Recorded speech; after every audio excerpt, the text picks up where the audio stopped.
Okay.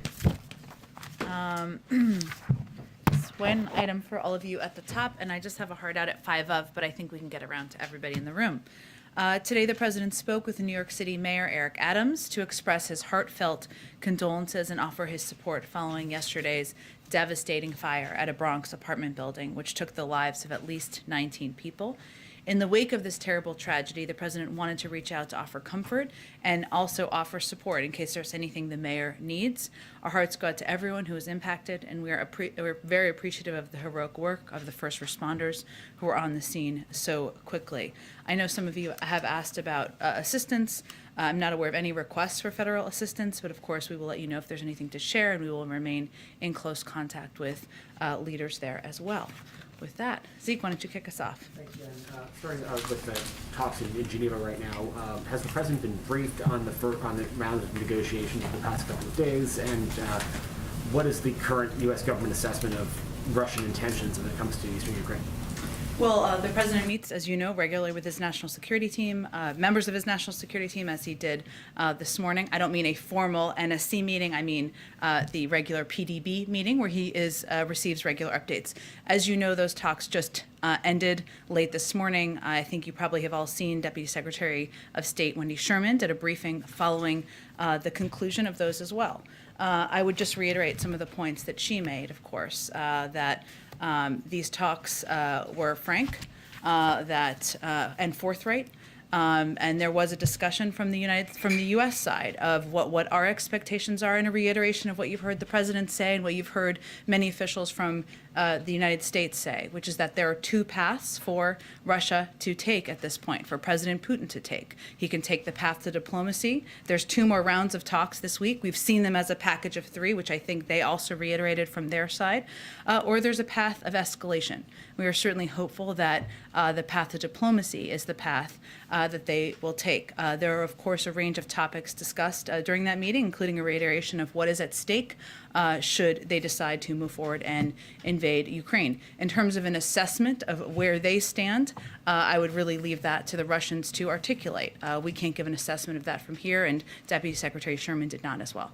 And what would it look like for the Russians to choose the diplomatic path? Is that just, does that mean they have to withdraw some of their forward deployed forces on the border with Ukraine in order to have that more sustained engagement, or is it just not invading further would keep the diplomatic pathway conversation alive? Well, Zeke, there are 100,000 troops at the border now. Obviously, returning those troops to the barracks, conveying to us their intention of doing that certainly would be easy ways to show de-escalation. As I noted a little bit earlier, we see this as a path, as a set of 3 rounds of conversations that will occur this week.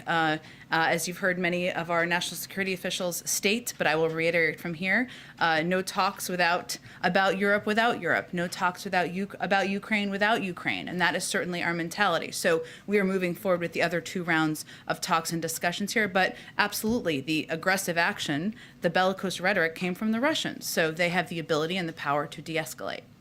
Turning to the president's trip tomorrow to Atlanta, Kareem got this question on the plane on Friday, but a number of advocates for voting rights and other issues down there have said the president should not come down unless he has a plan to actually pass voting rights legislation. What is the president's plan to pass that, or is he going down there without a plan? Well, his plan is to sign voting rights legislation into law. That requires a majority of senators to support it, even if there are changes to the Senate rules, which is something the president has expressed an openness to. But let me give you a little bit of a preview of what people can expect to hear from him tomorrow. I would just note that the backdrop of where he's going is vitally important here as we were planning the trip. It's in a place with profound civil rights history, the Atlanta University Center Consortium on the grounds of Clark Atlanta University and Morehouse College in Atlanta. The president will forcefully advocate for protecting the most bedrock American rights, the right to vote and have your voice counted in a free, fair, and secure election that is not tainted tainted by partisan manipulation. He'll make clear in the former district of the late Congressman John Lewis that the only way to do that are for the Senate to pass the Freedom to Vote Act and the John Lewis Voting Rights Advancement Act. He will follow his remarks from last week on the anniversary of January 6th, where he did touch on voting rights and that fundamental importance of protecting that right, when an unprecedented insurrection sought to violently overturn the outcome of what the Trump administration's top election security officials confirmed was the most secure election in history, by saying that he will stand in the breach and keep fighting for the soul of America. And he'll also describe this as one of the rare moments in a country's history when time stops and the essential is immediately ripped away from the trivial, and that we have to ensure January 6th doesn't mark the end of democracy, but the beginning of a renaissance for our democracy, where we stand up for the right to vote and have that vote counted fairly, not undermined by partisans afraid of who you voted for or try to reverse an outcome. I would also note one other piece I think you will hear more from him on tomorrow is he's quite focused on how ensuring the American people understand what is at stake here. Sometimes we all shorthand legislation or shorthand what we're talking about, and protecting the fundamental right to vote means he's going to also talk about what the changes have meant in states like Georgia across the country, what is at stake for voters in Georgia and other states across the country, and why this is so imperative it move forward. And lastly, Senator Schumer set a deadline of a week from now for the Senate to pass this legislation or change Senate rules. The president optimistic that that can happen on that time frame, or does he think that that is maybe too ambitious? Well, he's going to continue to work in lockstep with Leader Schumer on moving this vote forward. But beyond that, we're taking it day by day to press for the vote to happen and to be successful. Go ahead. Just following up on some of those questions. So on Atlanta, will Stacey Abrams be joining the president during any of these remarks? Andre, I know we'll have a list. There will be a number of elected officials joining us, traveling, and also there. I think we're still finalizing that list, and we will venture to get you that as soon as possible. Okay. And then just our favorite topic is the Fed nominations that we were expecting in December. Can you give us any kind of guidance on when we could expect those? We hope to. A little bit more specific than soon. I wish I had something more specific to deliver to you today, but I can just continue to reiterate, the president looks forward to announcing those soon. Okay, and then just on the Fed issue, Elizabeth Warren has spoken out about reports that indicate that Governor Clarida made some purchases and sales and is calling for greater transparency. Is this an issue that the president is engaged on? And do you think it's time for a kind of a more serious look at what the rules are that govern the Federal Reserve's actions and of its top officials? Well, we and the president deeply respect the independence of the Federal Reserve, and we're not going to comment on recent developments. But I can say, broadly speaking, the president believes that all government agencies and officials, including the Federal Reserve, including independent agencies, should be held to the highest ethical standards, including the avoidance of any suggestions of conflicts of interest. The Fed is obviously an independent agency, as I've stated a few times. It has its own ethics rules and requirements, including the new rules issued in October to address conflicts, and so we defer to that agency about any specific follow-ups.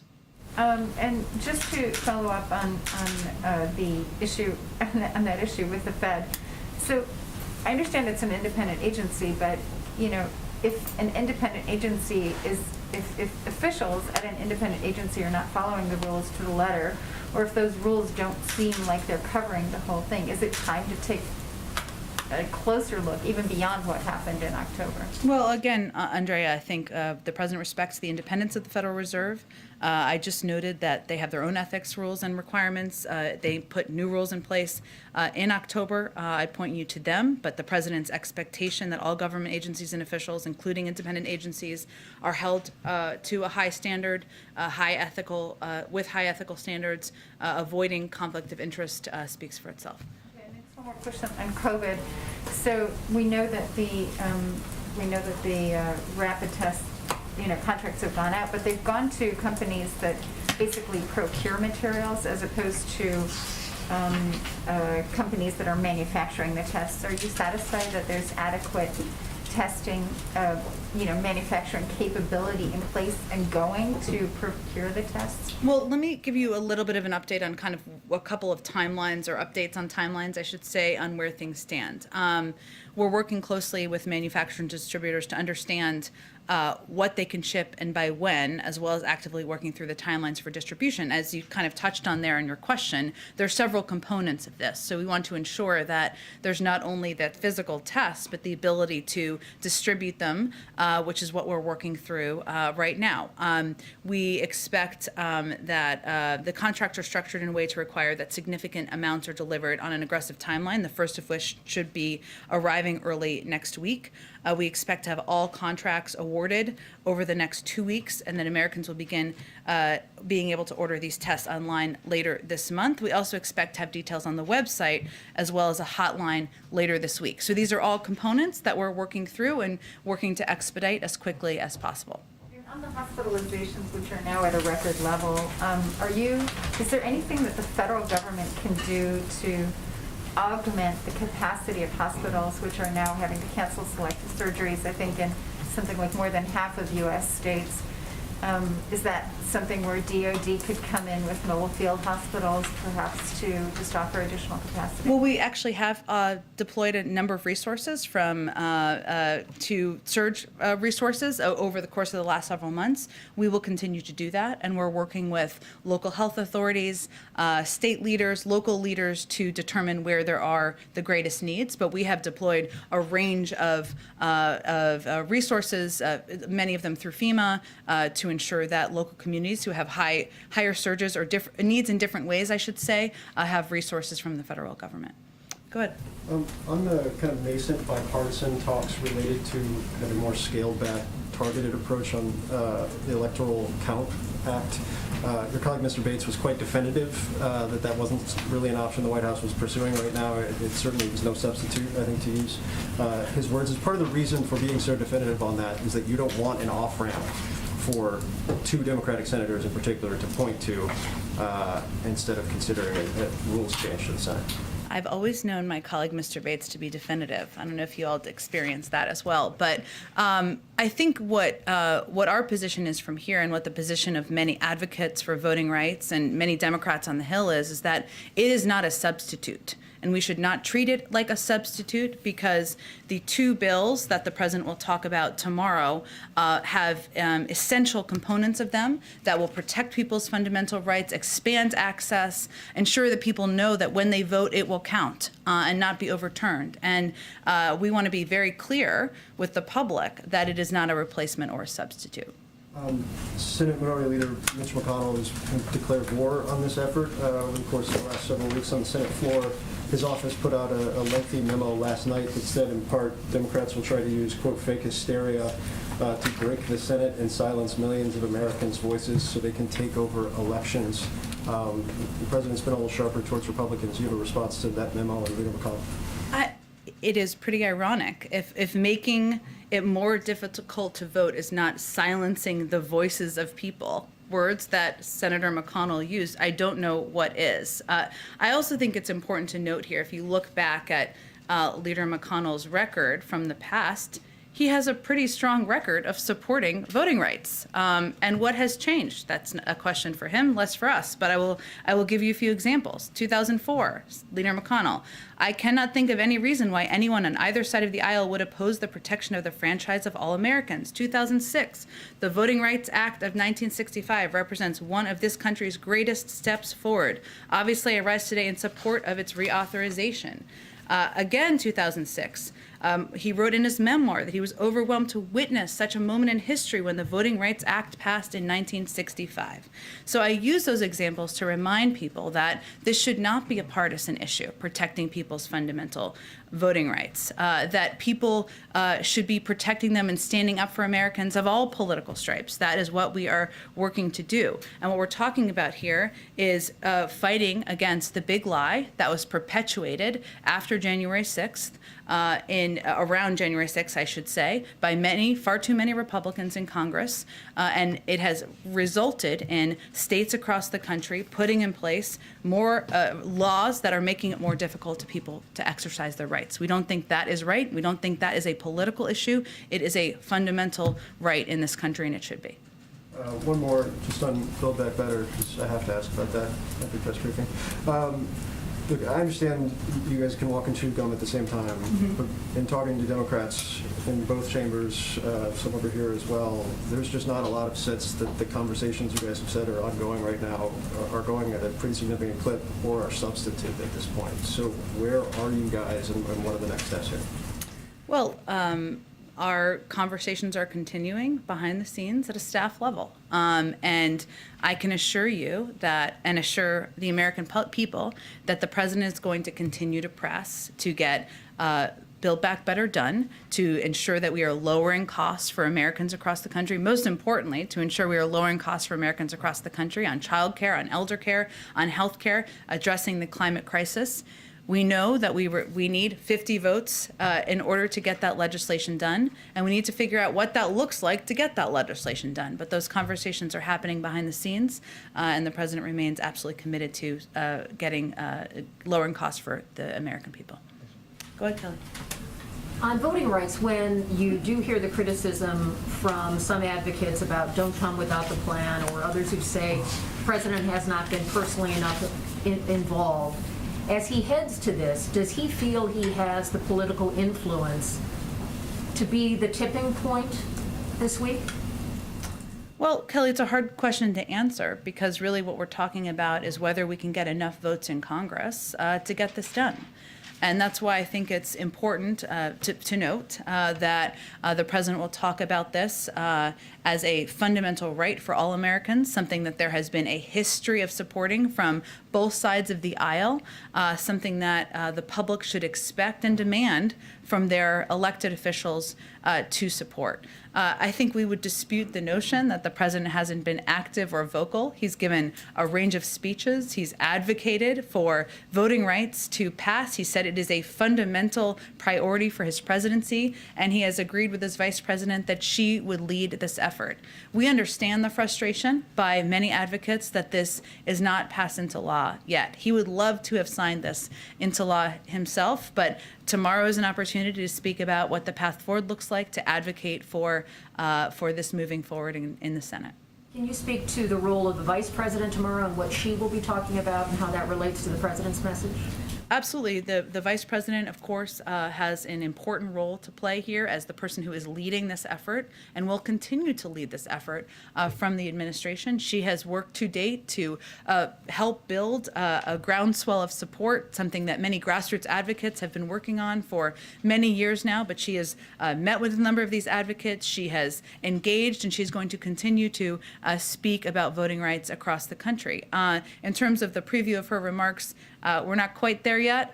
Maybe we'll have some more to say about hers and the president's later this evening. We'll see. And as the president has heard feedback from Geneva on the state of the negotiations or conversations there, is he giving any sort of incremental instructions to Wendy Sherman and the team about things he would like introduced into the talks, or is he leaving that to be an on-the-ground sort of discussion for those who are in the room and handling it physically there? Well, he is in regular touch with members of his national security team, and they are in touch with team members on the ground. So I would say we are looking again at this week as a set of conversations, and we will see and be able to assess where things stand better at the end of that. I will note a couple of things that as you're looking at this. We are preparing ourselves for the possibility and likelihood, no one should be surprised, I should say, if Russia spreads disinformation about commitments that have not been made, or if it goes even further and instigates something as a pretext for further destabilizing activity. And so we would continue to urge everyone not to fall for any attempts to push disinformation out there. But for the president, the most important thing to convey, and that he's conveying to his team, is that no talks about Europe without Europe, no talks about Ukraine without Ukraine.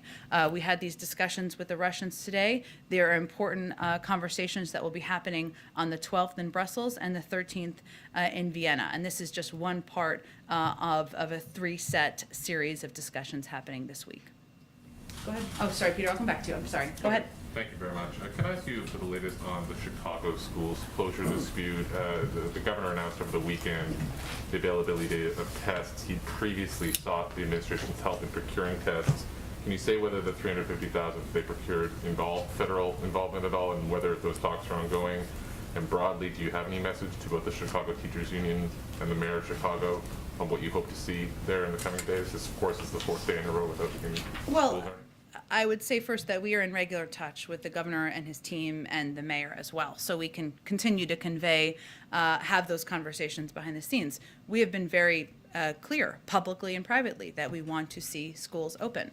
That the president fought for additional assistance in the American Rescue Plan, $130 billion, including $5 billion that went to Illinois, $10 billion that went to testing across the country, to ensure we were prepared and had resources needed to address whatever may come up in the pandemic. But we are having these conversations. We are in regular touch with them, both the mayor and the governor, and we'll continue to see how we can assist from here. Given the mayor is a prominent member of the president's party, has he spoken to her directly? I mean, does he feel the need to intervene here? It seems like a sort of an exceptional case in Chicago when so many other cities are reopening that is bucking a trend in some ways.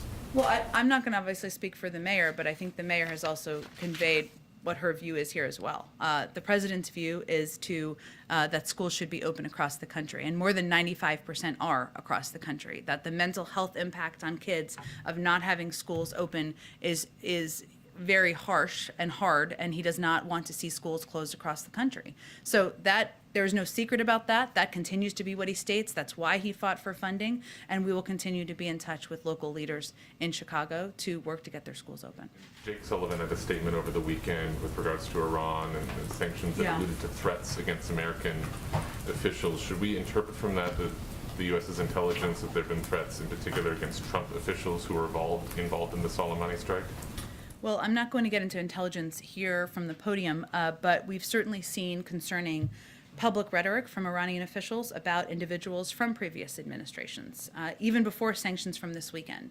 And that's unacceptable. As the National Security Advisor, Jake Sullivan, said in his statement over the weekend that you just referenced, as Americans, we have our disagreements on politics, on Iran policy, and other issues, of course, but we are united in our resolve against threats and provocations. We're united in the defense of our people, and we're going to protect and defend our own people, but I'm not going to get into more specifics. Obviously, they announced the sanctioning of more than 50 individuals and have made public comments in addition that are certainly available to anyone. Right. Go ahead. Sorry. Go on, you're fine. Okay. Speaker Go ahead. Pelosi opened the door to maybe some sort of virus aid measure coming through. Do you have any new update on whether the White House is involved in any talks towards that? For instance, restaurants, of course, has had some traction in the Senate about a potential top-up of that fund. Well, we certainly agree with Speaker Pelosi on a lot of things, but on the fact that, on what she said this weekend, which is that we're not going to let a lack of resources get in the way of fighting the pandemic. We have been in constant conversation with leaders and with the Hill and members about what may be needed, whether that's more to address COVID or small businesses and help keep them afloat. I don't have anything specific at this point in time, but we're going to continue to assess what the needs are and stay in close touch with them about that. Go ahead. Thank you, Jen. I was home all last week, isolating. Welcome back. Thank you. I was isolating with COVID after a positive test, like a lot of people watching, and a lot of time in front of the TV. I heard the president say... Did you watch Fox the whole time, or other things? I have exhausted the full catalog of Guy Fieri content. Oh, okay. And obviously a lot of Fox. But I heard the president say, Google COVID test near me. So, somebody isolating with COVID, I did that, and the appointments everywhere were completely jammed. So why is it that you guys were so unprepared for the need for testing after the holidays? Well, Peter, I'm happy to see you back and well. I would second say that there has been a massive surge in cases, as you know, and we're a part of, in DC and New York. And there's been an unprecedented, and other parts of the country as well, there's been an unprecedented demand for tests. So what we have done over the course of the last few weeks, even before that, is the president quadrupled our testing capacity since the summer. We opened 20,000 sites across the country, and we have also opened additional federal sites, including one in DC only recently. He's also provided, we've also in the process of sending 50 million tests out to community health centers and rural health centers. And now we're in the process of finalizing contracts for 500 million tests. But, well, what, can I make one more point and then you can go next? I would just note where we have come from. If you look to a year ago, there were no tests, or maybe one, depending on the timeline, that was available on the market. Now we have 9. If you look to about a year ago, there was about 900,000 or maybe slightly higher tests that were being issued every day. Now we're about 10 or 11 million. 300 million tests are done in this country every month. So there's enormous progress being made, but we needed to make sure the market was growing. That's what we've been working on, and increase our access to supply, and that's what we've been doing. The tests you're talking about, though, require people to go somewhere and either make an appointment or wait in line. The CDC's guidance is if you think you have COVID, you're supposed to stay home. You guys said you were going to mail free tests to people that need them. The president's there on television talking about a winter of severe illness and death.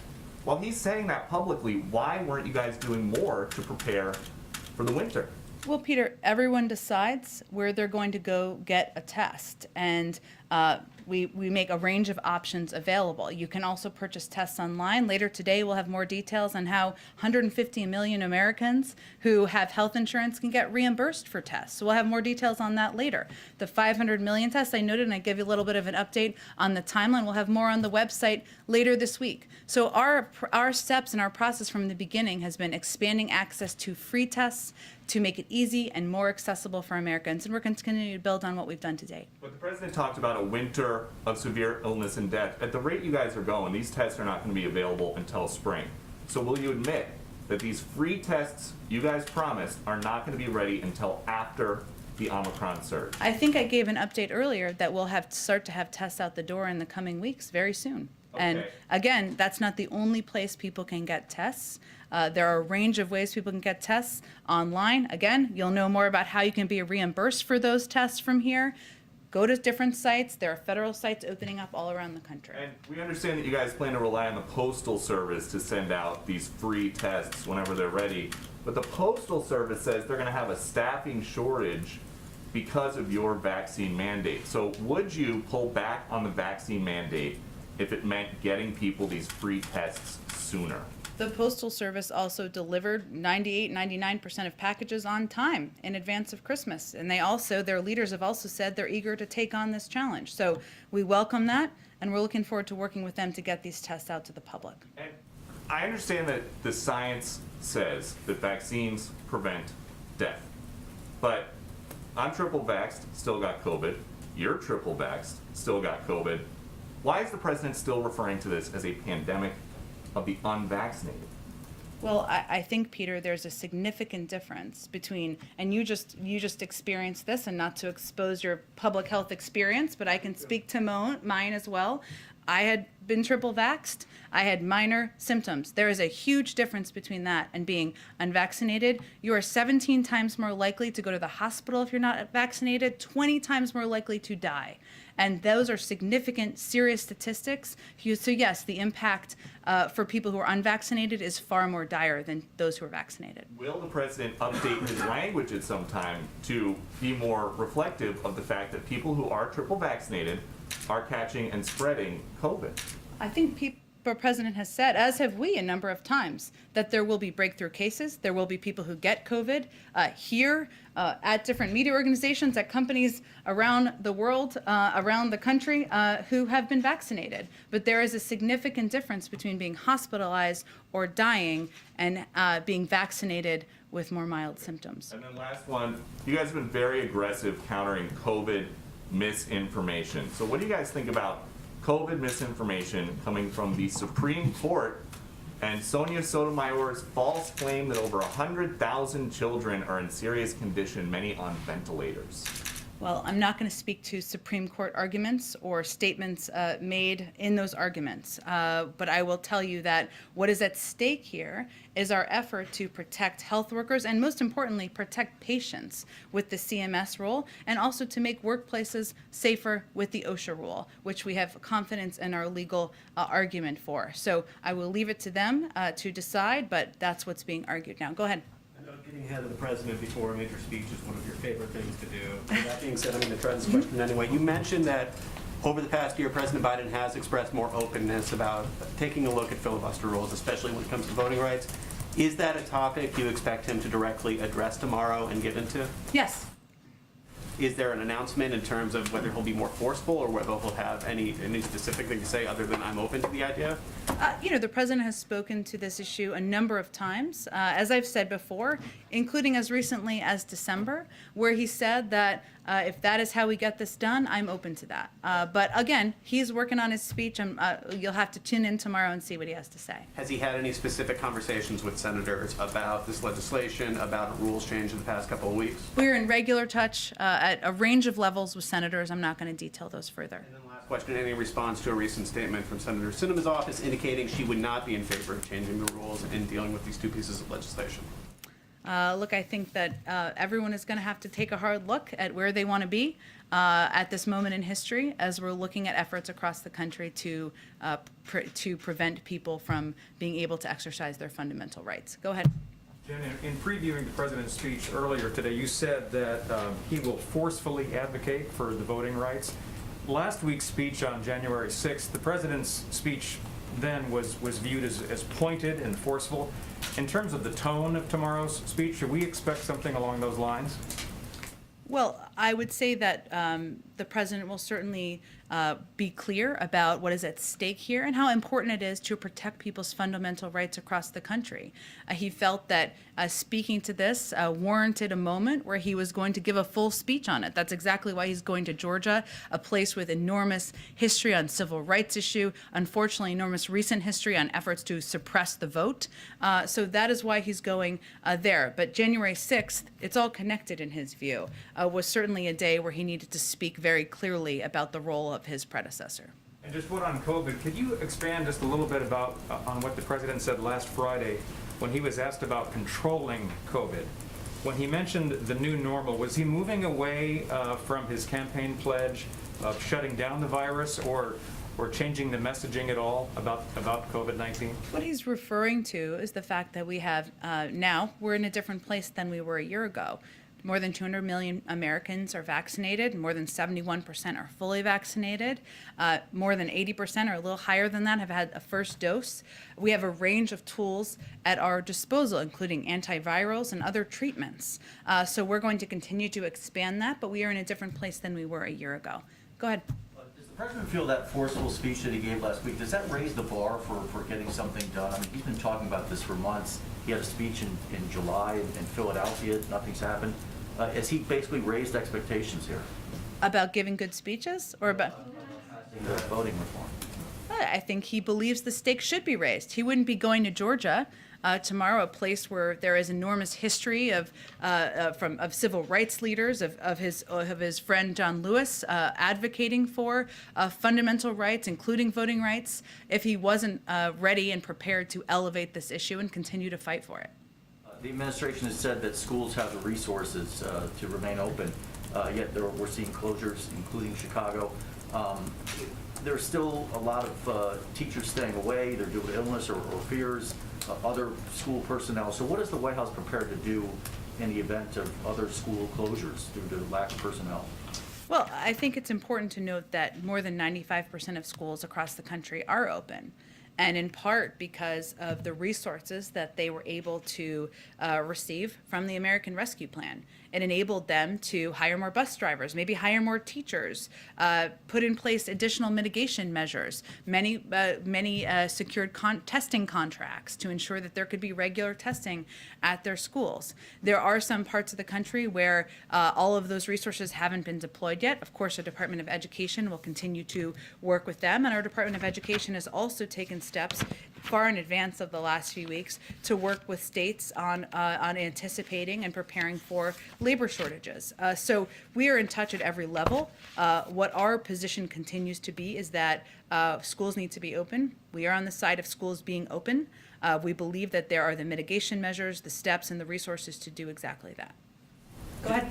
Thank you, Jen. About those mitigation efforts, one way in which to reduce the spread of COVID is through the use of masks. And health officials have said that these cloth masks are virtually useless. You need to use, they say, a KN95, a K95 mask. And as I travel around the country, I see very few people oftentimes wearing these types of masks, a KN95 mask. And my question is there a federal effort to make certain that these types of masks are available in the inner city, in rural America, for people just getting on an airplane? Because this is a better type of mask, as Dr. Fauci has said, than a cloth mask.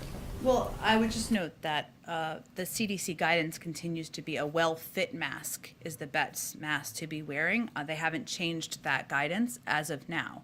In terms of how these resources, if we talk about schools and keeping schools open can be used, the purchase of masks certainly could be a part of that. It's up to school districts and local school districts to make those decisions. We also, of course, work with community health centers, rural health centers, local health leaders on what they feel their needs are and how resources from the American Rescue Plan and COVID packages in the past should be spent. But the guidance has not changed from the CDC, but we do listen to local health leaders on what their needs are and how the resources that have already been approved can be effectively deployed. There's no money then that could be taken from the American Rescue Plan devoted towards this federal effort.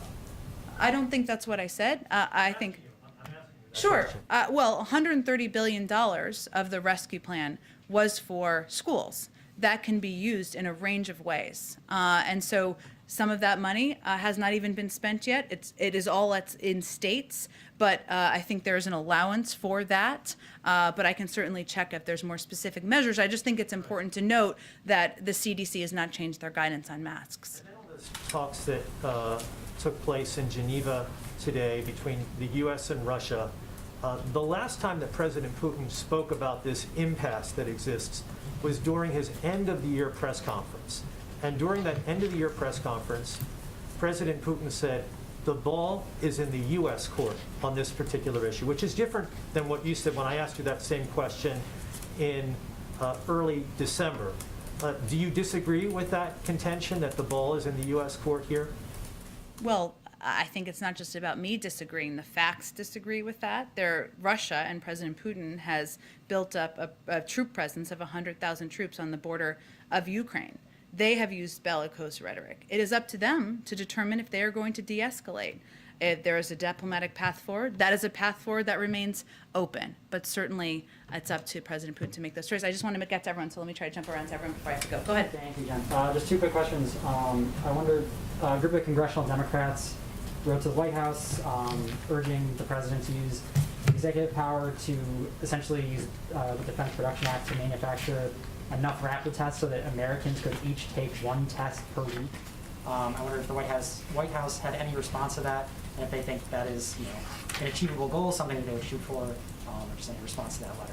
Well, we've seen that letter. The good news is that we agree, and we're already doing most of what's in that letter. So we use the Defense Production Act to drive production of these tests, and we'll do so again when it can accelerate production and delivery of these tests. We deployed $3 billion procurement of tests. We used $3 billion to procure tests, which became a major driver in increasing and expanding the market for tests. And the president's plan to procure and distribute 500 million tests to all Americans is in and of itself providing a major stimulus for global production of these tests. We agree. That's why we've already used the Defense Production Act. I know they referenced the hotline. There'll be more details on that this week.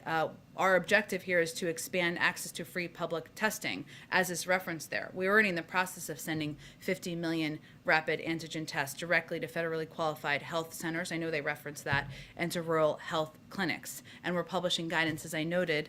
We'll have more details later today on that. So the good news is that we agree with a lot of what they're saying, and we have already taken steps to put in place a number of measures.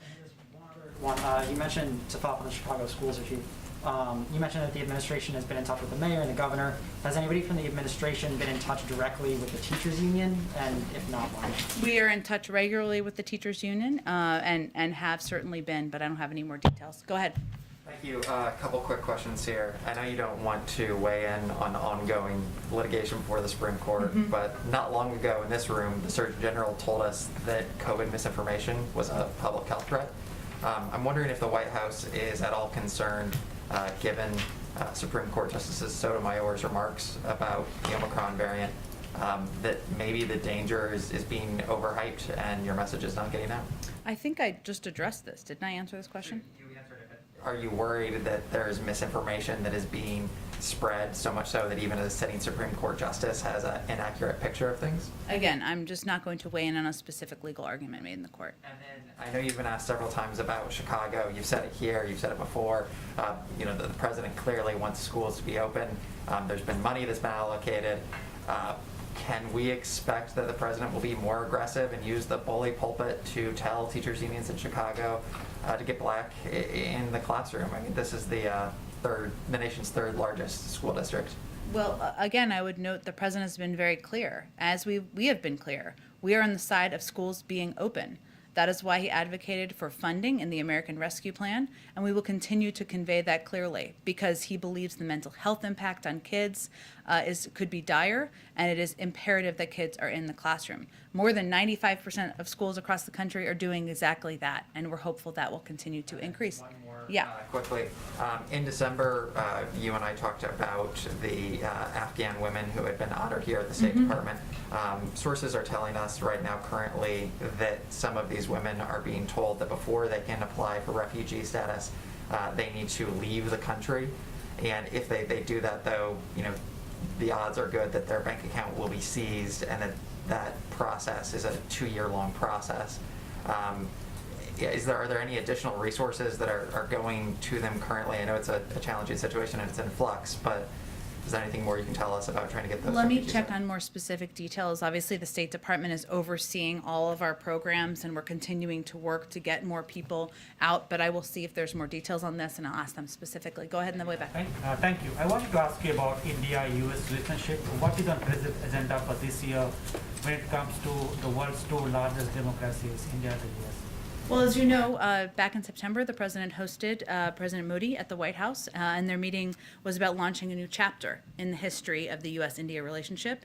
At that time, the two leaders laid out their shared vision for the U.S.-India relationship, and will continue to work closely this year. You can expect our governments will be moving forward on a wide-ranging set of initiatives, from cooperating to fight the pandemic, scaling up action to address climate change, working bilaterally and through the Quad, expanding our cooperation in trade and investments, cyber, and in new and emerging technologies.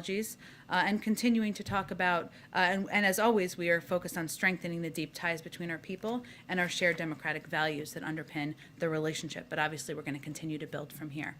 Quickly on China's aggressive behavior on its border with India. Does this come into your talks with the Chinese? Is the U.S. sending any message to the Chinese on this?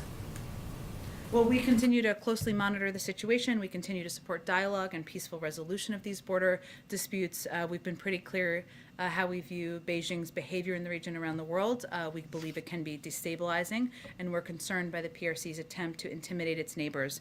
We'll continue to stand with our partners on that. Last one. Go ahead. Goldman Sachs is saying that there's going to be 4 rate hikes this year. The Federal Reserve indicated maybe 3. If they move a quarter of a point, the Committee for Responsible Federal Budget says that 3 hikes would add an additional $175 billion a year to a debt payment alone.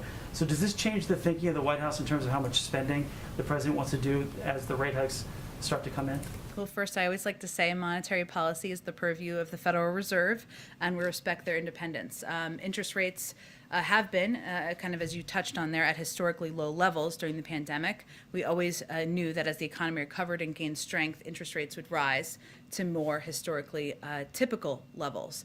The president is committed, as you talk about spending, to fiscal responsibility and ensuring that our long-term investments are fully paid for. That's why he has proposed a range of ways to pay for his Build Back Better agenda, and why it's fully paid for, and would still lower the cost for Americans on prescription drugs, childcare, and many other issues. But he is somebody who is mindful about being fiscally responsible and is focused on that as he looks to his agenda moving forward. Go ahead. Climate change. So the president talks about a transition away from gas cars, recently announcing the mileage standards going up 40 miles per gallon over in the next 5 years. He's pushed for electric cars. The Beast gets an estimated 6 miles to the gallon. The president's been in office a year. Is there any plans to make his car electric? I'm happy to check on that. I mean, part of what we've talked about is making sure that the fleet owned by the United States government, which is very large beyond the Beast is just one member, is that we work toward making sure we're leading with our focus on energy independence as well. But I am happy to check on his car, otherwise known as the Beast. Thank you, everyone, very much. Yeah. You talked about the importance of students being back in the schools and the mental health issues. But this administration has made a really strong commitment to labor unions in general. So how can you disregard the concerns of teacher unions who say that classrooms aren't safe, or who are concerned that classrooms aren't safe? I don't think, Andrea, that's an accurate characterization. We've prioritized teachers getting vaccinated first. The president fought for an enormous amount of funding to ensure that schools and classrooms and teachers could take steps that could put in place mitigation measures to make sure students, teachers, and members of school communities are safe. And I think what I'm echoing is what a number of people in the public health community have conveyed, that those measures can make sure that schools are safe, can ensure people attending school are safe. No parents want to send their kids to school in an unsafe environment either. But we are in a very different place than we were earlier this year, and it's important for people to be mindful of the mental health impact on kids, something that, of course, many parents across the country feel very strongly about. Thank you, everyone, so much.